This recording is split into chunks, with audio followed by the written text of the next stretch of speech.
Kite is such an odd series. Starting off as a dark, dramatic, but equally bombastic action thriller with a fair splashing of hentai thrown in, it quickly spawned a quirky action crime comedy side series, a sci-fi sequel of sorts for some reason, and a live-action movie that is, well, it definitely exists for some reason. I actually really like Kite and Kite Uncut to an extent, because while I don't care about the sex scenes themselves, I do appreciate the full movie being actually preserved, and just how amazing the remaster looks. Now, there are two versions of Kite you can get on home video. The cut down version, which strips away all the hentai and cuts to black whenever gratuitous sex scenes happen, and the uncut version, which has the H scenes intact. That's the only difference between the two versions, past some animation upgrades, as all the violence is still there. If you want to watch the film without the sex, I recommend going for the cut down version. However, sadly, if you want the remastered visuals, you'll have to watch the uncut version of the film. There is one sex scene in the uncut version that explains a bit more about a minor character, but outside of that, the two films are identical. And for this review, I'll just encompass all my thoughts about both versions while talking about the uncut version for convenience sake. The film follows Sawa, a young hitwoman employed by her creepy perverted guardians, as we watch her go on her quest for revenge and potential redemption. On her journey, she falls for a fellow youthful hitman by the name of Oberi, and as their love blooms, they do their best to plan a way to break free from their murderous chains. Story-wise, this film is dark, with some shining bits of hope sprinkled in. It's grim, it's violent, I could see it turning away most people for the fact that the entire plot centers around a lot of sex between pervy older guys and lolly-like girls, not to mention the gore-tastic killings. Past that, however, there is a very fun action movie here, with an intriguing and winding plot, and if you pay attention closely, a surprisingly sweet and subtle romance story. Sawa is a protagonist who grows on you as the film goes on. Starting off as a quiet yes-woman, her character starts to come out as she starts to see that there is some good in her life in the form of Oberi. The same goes for Oberi, the other protagonist, who is the cat-obsessed hitman who, while also quiet and reserved, still gives valid reasons to be liked and rooted for. Every villain in this film is just an awful piece of human garbage that you want to see die one of the movie's many brutal deaths. I'm not sure if I dislike Akai or Kanye more, since both are utterly detestable for similar and different reasons. At least they are good villains, and it's satisfying to watch them and the other villains in the movie get their fate handed to them swiftly and harshly. If you're here for action, and I don't mean sex, you're in for a great time. This movie is extremely fast-paced, the action scenes ramp up more and more as the film progresses, and not a single one is boring. They are also extremely gory, and every death is extremely memorable. Animation-wise, this film is fantastic to look at, especially if you're watching the remastered Blu-ray version of the film. Outside of some of the VHS rip-looking parts that they just sadly couldn't salvage, this film is a treat for the eyes, with wonderfully vibrant colors, fluid and smooth movement, atmospheric galore, memorable character designs, and some amazingly animated action scenes. Also, upon rewatch, there's a lot of subtle little details the animators went out of their way to include, like the fact that we see as the comedian's friend and co-host to order the hit at the beginning of the film, the fact that Sawa got Oberi a cat kettle, and unfortunately, that the animation team, for some reason, used real-life gore photos for the pictures on the wall in this one scene, which makes me uncomfortable for a whole different reason than the fictional ways the animated scenes themselves do. Those pictures don't exactly ruin the film, but I do wish they weren't there. The dub's voice work is, well, sometimes it's just alright, most of the time it's your typical OVA acting, and other times it sells the moment or character decently enough. A fair few of the male voice actors sounded a bit too similar, Sawa's cries of pain and rage were sadly not all that convincing, and most of the cast sounded a bit too bored occasionally, but despite those flaws, it's really not a bad dub. A neat fact is, if you're watching the film subbed, the Bruce Willis parody will be speaking English, while everyone else is speaking Japanese. The music itself ranges from jazz, which wasn't really my thing, to a memorable main score, to some really frenetic tunes and some chiller tracks. The soundtrack was good, and with all that said, do I recommend Kite? Yeah, if you can handle the more heavy and uncomfortable scenes, and of course the brutal gore. I definitely enjoy the movie, especially the more cut down version. Even my personal pick for favorite of the series would have to go to Mezzoforte, but Kite is an enjoyable action thriller. It's not the best anime movie ever, but it is a good watch, especially if you want a twisting tale of revenge and erotica to entertain you for an hour. While I do recommend Kite, I can't say the same about Kite Liberator. What an absolute waste of time this movie is. No characters, plots, events, nothing in this film matters, and over over the course of an hour, it feels like nothing happens at all. On one hand, we follow Monica, a ditzy high schooler who plays the role of assassin and maid by night, and on the other, we have a sci-fi monster movie in space, both of which offer nothing of value before they come together in the last 15 or so minutes of the movie. The Kite-like plot is boring since there's no meaningful development or consequences. The alien stuff makes no sense because really, an alien made out of mutated human bone is immune to gunfire, and it's all caused by special occurring and sun radiation. Seriously? If it sounds like I'm just rambling, I promise I'm not, because despite the film being straightforward in progression, it's so clumsy, poorly paced, and boring that it's generally hard to follow what's happening. Characters come and go and don't matter. We learn things about the world that have no weight, and just, it's boring, uninteresting, and isn't fun to watch. And even when the film tries to be sleazy, it's not enjoyable in either a fan servicey kind of way or in a dark, gross way like the original. It just feels forced there to sell to people who like panty shots and girls with guns. And I'm the target for both of those, and even I came away disappointed. And there's maids here, which even having maids in both the aesthetic and the plot doesn't make any sense in context with the movie. I mean, Monica and a few of the other girls work in a bar called Apollo 11, and outside is space themed, but the inside is any generic sleazy anime bar. But they are dressed up as maids, and on the spaceship they have a mansion-like table with candles for dinner, and Japan is dystopian sometimes and others not, and just, this film hurts my head to think about in any capacity. Also, it's really hilarious since this movie legit has nothing to do with Kite outside of some of the same themes, a redesign of the handgun that Sawa used, and a Blue Balls reference to Sawa herself, where the only time her name is even mentioned is on the back of the DVD case. The movie's tone doesn't even know what it wants to be, since sometimes the film is just brutally mean for no reason, other times it's your typical quirky anime, and then it throws every other cliche and genre styling at you, and none of it works. Character-wise, I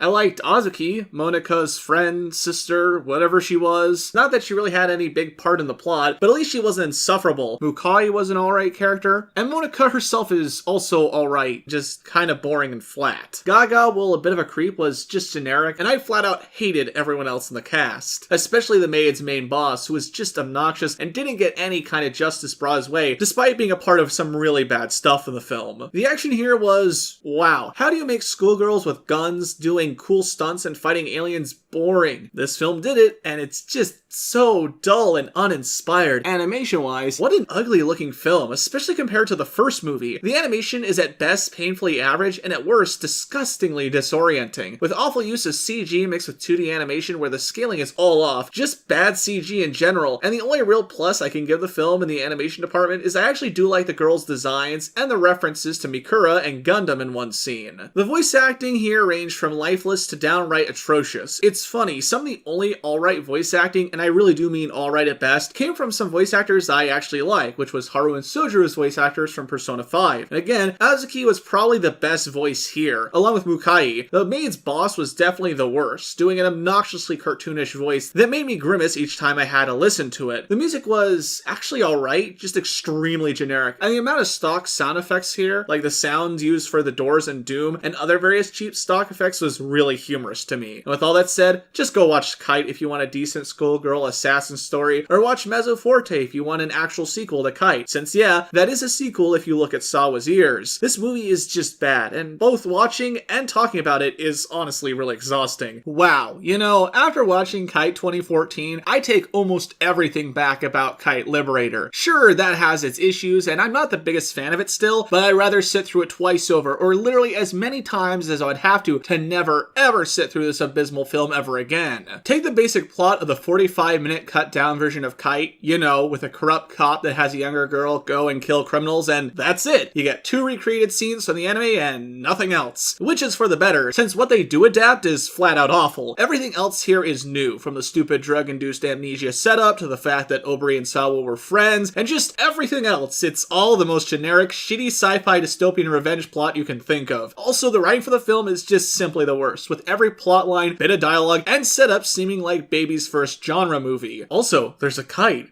Get it? Because the movie's named Kite. Seriously, without the inclusion of the 2 completely unfitting names ripped from the anime and the 2 copied scenes, this is literally any other bland, bad, low-budget indie sci-fi action thriller. There's nothing original here, which I know sounds ironic considering this is an adaptation, but trust me when I say it's pretty much basically every other film like it out there in existence, just done far, far worse. I hated every single character. I wanted to see Sawa suffer as she's a truly unlikable protagonist. Obari was boring, all the villains were just annoying, gross, and frustrating, Ackler was just a boring, watered-down Akai, and all the other detectives were unneeded. Also, the entire cast was just piss poor. Every actor did an atrocious job, as they simply mugged or pouted into the camera, mumbled and slurred their words, or whined every other sentence, and Samuel L. Jackson was just sleepwalking through the entire thing. No one did a good job. In terms of action, this film is sleep-inducingly bad, if it wasn't so incompetent and boring. Every shootout and fight was lifeless, slow, and choppy, the recreation of the two iconic scenes from Kite are an absolute joke, and the effects are absolutely atrocious. Not to mention, the cinematography and colors for the film are disgusting to look at. And I don't just mean because the world has fallen apart, it's just mutant and mind-numbing to look at. Every song on the soundtrack, save for like one extremely mediocre song, was ear-bleedingly awful. But that also goes for all the sound effects, and so many other issues in the sound department. And with all that said, this film simply shouldn't exist, and can burn in a dumpster fire. I will never get over when incompetent idiots get the rights to an anime and lazily make a shitty, generic action film, then plaster the name on it to try and sucker a viewer or two into watching it. Kite 2014 is simply awful, and now, with all that said, what an odd series. We start off relatively strong with an anime that, while it won't be everyone's thing, is still well made, told, and amazingly animated, spawning a fantastic spin-off series, leading into a mediocre, confusing sequel of sorts, then years later cursing us with one of the worst anime adaptations and films I've ever seen. Honestly, just go watch Kite or Mezzo Forte, and if you're really curious, maybe Liberator, but whatever you do, for the love of God, forget that Kite 2014 exists and solely stick with the anime. As always, thank you all so much for watching. I want to give a big thank you to the show's patrons, my friend Orion Knight for making the wonderful Art of Punish Neat you see in the intro and here, along with in the thumbnail, as well as my friend Alex for touching up on the thumbnail design, and Alexander for performing and doing up the show's intro song. My Patreon and their social media accounts will be in the description, and if you have any comments, questions, or recommendations, please leave them down below, as I read and reply to everything. This is Thierry Williamson signing off until the next video. See ya, guys!